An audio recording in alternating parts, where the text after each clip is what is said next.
everyone, and happy Monday. Hope you all had an amazing weekend.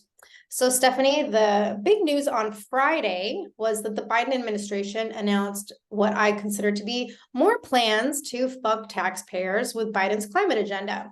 And so Biden on Friday stated that he's going to be using his wartime emergency powers by way of the Defense Production Act in order to subsidize $169 million worth of taxpayer dollars to pay for electric heat pump manufacturing projects. So the Defense Production Act is basically supposed to be invoked like during times of war or a national crisis. It's a way to protect national security against outside threats. And as we've discussed before, the Biden administration believes that climate change is the biggest existential threat to humanity, more so than nuclear war or anything else. And so they're saying that this climate change is an emergency that falls under the category of a national crisis. So the Daily Caller reported on Friday that National Climate Advisor Ali Zaidi, I probably said that wrong, stated that Biden will be using these emergency powers to basically turbocharge U.S. manufacturing of clean technologies and strengthen our energy security. Because that's what's important when we're on the brink of World War III, right? Is strengthening our energy security on electric. Yeah, it doesn't surprise me, but it's like, at what point do we start asking if he's intentionally trying to hurt America? Because it just defies all logic. And it's like when he first depleted the oil reserves, and those are supposed to be used for times of war. And now this, and it's like, it's just as idiotic as him talking to Xi Jinping about climate change initiatives while China is opening coal plants daily and the world is on the brink of like a massive war. It just doesn't make sense. Yeah. And it's like, I guess the Biden administration actually invoked the Defense Production Act to facilitate their climate agenda back in like June of last year. But this is going to be the first time that taxpayer funds are actually being deployed under that authority. And so, of course, as always, the Biden administration is saying that heat pumps are more efficient energy than fossil fuel powered heating. But as we mentioned several times on this podcast, all of this comes at a huge cost to American taxpayers. And you even have data from the U.S. Energy Information Administration that's showing Americans who rely on only electricity to heat their homes are going to pay significantly more this winter than those who heat their homes with natural gas. Yeah, and that was going to be my next question, because I feel like electric bills are already outrageous, but just think about how out of control they're going to be. The more and more they keep like pushing this switch to electric, it's, the supply or the demand is going to go up. So the price is going to go up. It's like basic market or supply and demand 101, which this administration clearly doesn't know anything about. But he doesn't care. Like, Biden doesn't care. This administration doesn't care. The only thing he gives a shit about is himself and like maybe his son Hunter. And that's it. He doesn't care about the American. Well, speaking of his son Hunter, here's the latest update on the Biden crime family impeachment inquiry, because as we mentioned last week, James Comer and Jim Jordan announced they were sending subpoenas and requests for interviews and documents to like a bunch of Biden crime family members. So not just Hunter Biden and Biden's brother James, but also to Biden's daughter-in-law, Melissa Cohen, and to the widow of his deceased son, Beau. Her name is Hallie Biden. And so NBC News reported on Friday that White House counsel Richard Stauber is now demanding that GOP lawmakers withdraw all of the subpoenas, saying that they are, quote, unjustified because the impeachment inquiry is illegitimate, end quote. So Stauber sent a letter to Comer and Jordan stating, quote, your latest steps follow an irresponsible set of subpoenas and requests for interviews that you launched last week, directed to multiple members of the president's family, all of whom are private citizens, end quote.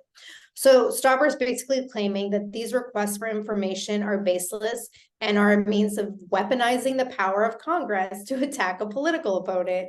I can't even listen to that without laughing. It's like, how can they sit there with a straight face and say something like that when right now Trump is like literally sitting in court as they're trying to not only destroy him, but take down his business and all of his family members that are just, regular citizens. Like, what the hell? Yeah, but it's like, as always, the hypocrisy of the left is like so in your face that it's infuriating. It's like nobody has weaponized the government more than the Biden administration and going after Trump, not to mention all the J6ers, going back to the, parents at the school board meeting, the MAGA supporters, and basically anyone that they deem as a quote threat to democracy. And so, like, speaking of the January 6th thing, on Friday, I guess House Speaker Mike Johnson announced that more than 40,000 hours of the January 6th Capitol Police security video is going to be made starting today, actually. This is Monday, right? Yeah, the 20th. Members of the public are going to be able to view footage on terminals in the committee's offices on Capitol Hill. And so if you want to do that, I guess you can go online and request a time slot via email. It's email cha rep.oversight@mail.house.gov. And apparently the advantage to this in-person viewing is, I guess, you can select like individual cameras from this interactive map that separates the Capitol grounds and these different zones, and you can narrow the footage by time frame. And I guess you can't do that if you just go online. But even though this sounds really cool, Stephanie, like the conspiracy side of me is just thinking like this is just another way for the Biden administration to track who's interested in the truth and like see who's looking at this shit. Like, don't you feel like that? Yeah, I think so. Although I think they're already doing that, especially with AI. Like they're probably tracking us right now, because we use a certain code name like fuck Joe Biden.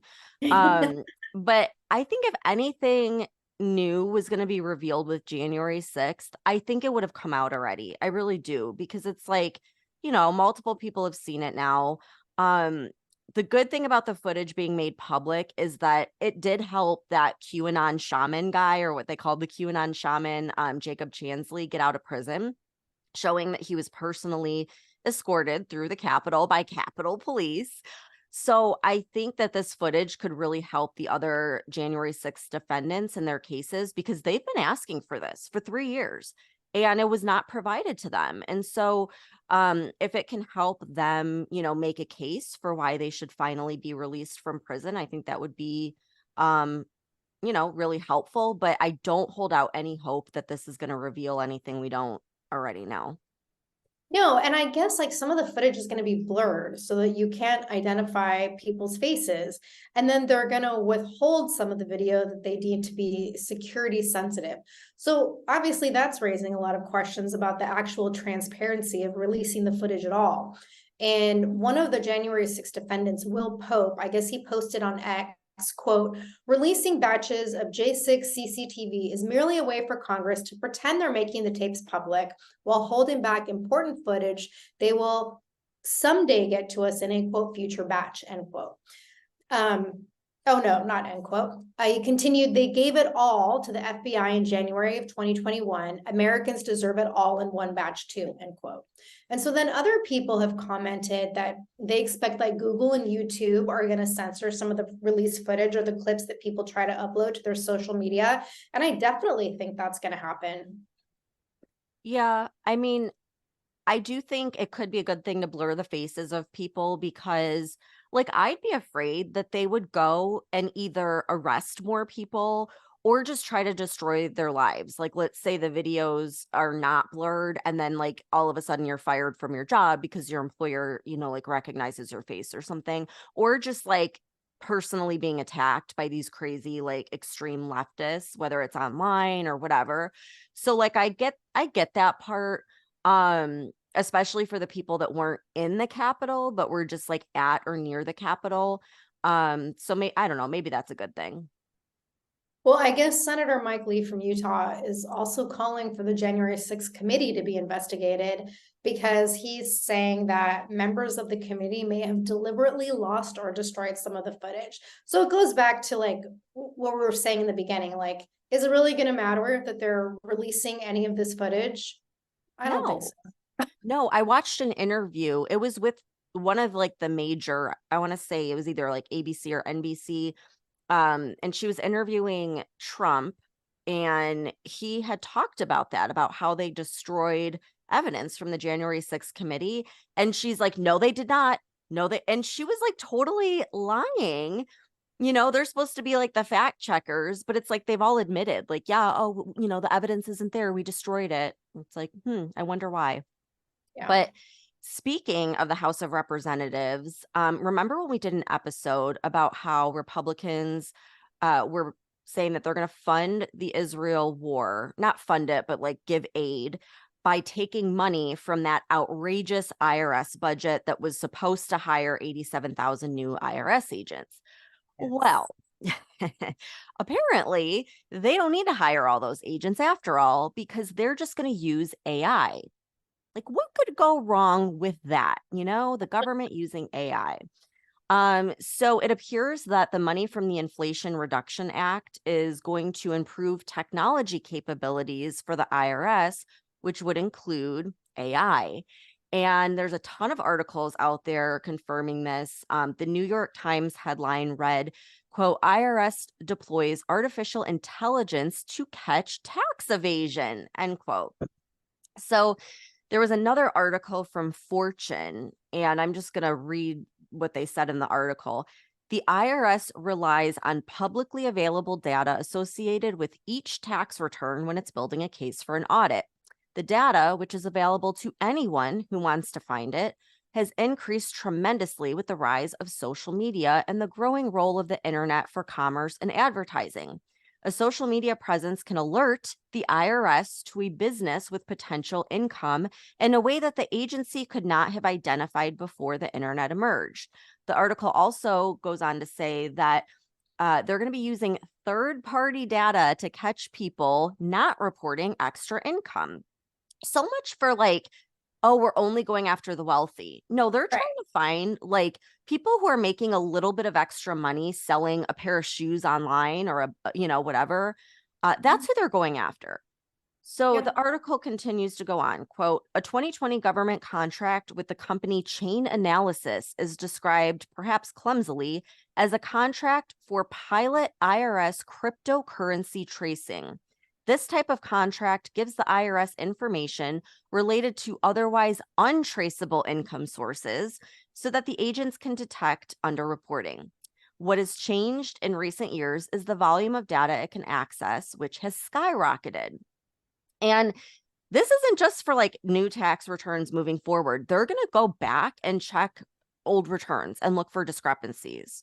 And according to a Bloomberg article, quote, the IRS has access to decades of important data that, coupled with improved funding and emerging technologies, should allow it to efficiently and effectively build audit work plans, as well as identify non-compliant taxpayers and anomalies in filed returns, end quote. So if you had a mistake on your return 10 years ago, it sounds like they'll figure it out with AI and they'll come after you. And now just imagine if we have a CBDC digital currency in place. What do you think they're going to do? They're going to take it right out of your bank account. And what worries me is that they're going to use this to attack their political opponents or anyone who goes against the narrative, like anyone on the right. That's what I'm afraid of. And they say, oh, we're just going after like the wealthy, the top 1%. And make them pay their fair share. But if that's the case, then why are they targeting people that make an additional $600 of income? Like the Fortune article referred to that recent legislation that was passed, which is requiring third-party payment agencies like Venmo and PayPal to issue 1099 tax forms to anyone making $600. So it's like, if you are an Uber driver part-time, or you sold a bunch of stuff on Facebook Marketplace and it totaled $600, now you're going to have to go and like report that. And you're going to have to make sure your tax return looks perfect and all of that, because if not, they're going to audit you and then you're probably going to pay a bunch of fines. And it's like going after people making an extra $600 just to get by during this crazy economy is not going after the wealthy people at all. And anyone who believes that is a fucking idiot. So anyhow, not only has the cost of everything gone up tremendously, but it sounds like our taxes are going to be an issue, especially when AI is analyzing all of our past tax returns to see if they can squeeze any more out of the average American. Yeah, and that's the thing, because when that thing first came out about the reporting the $600 in income, it was like, how stupid do you think people are? Like, that's clearly aimed at your average American. And like you said, the people trying to get by.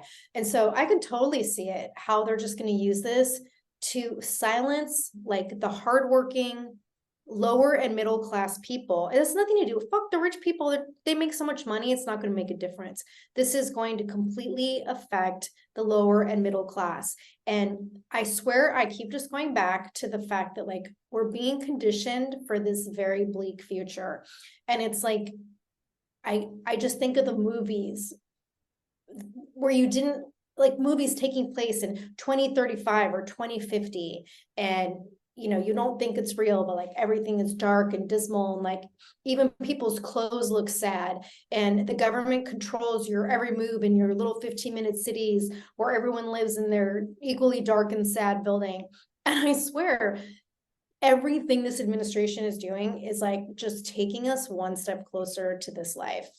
Yeah. And I feel like they're flat out saying that we're going to be one big surveillance state. I mean, they're flat out saying that they're going to start looking at people's social media. So they'll be tracking us. Good God, we're going to end up on a list for sure with everything we're talking about. I know. I know. It's just crazy. And it's sad too, because a lot of the people that they're probably going to catch are going to be people who are trying to start a little side hustle just to get by and can't afford, to go through an audit and everything else. So it's really bad. Because they can't pay to heat their fucking homes in the first place. Right. Right. Or buy food or gas for their car or anything else. And that's what they want. So yeah, that is not good. AI government control. Great. So yeah, happy Monday, everybody.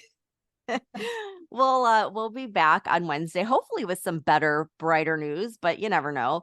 So thank you everyone for tuning in, and we'll see you back here next week.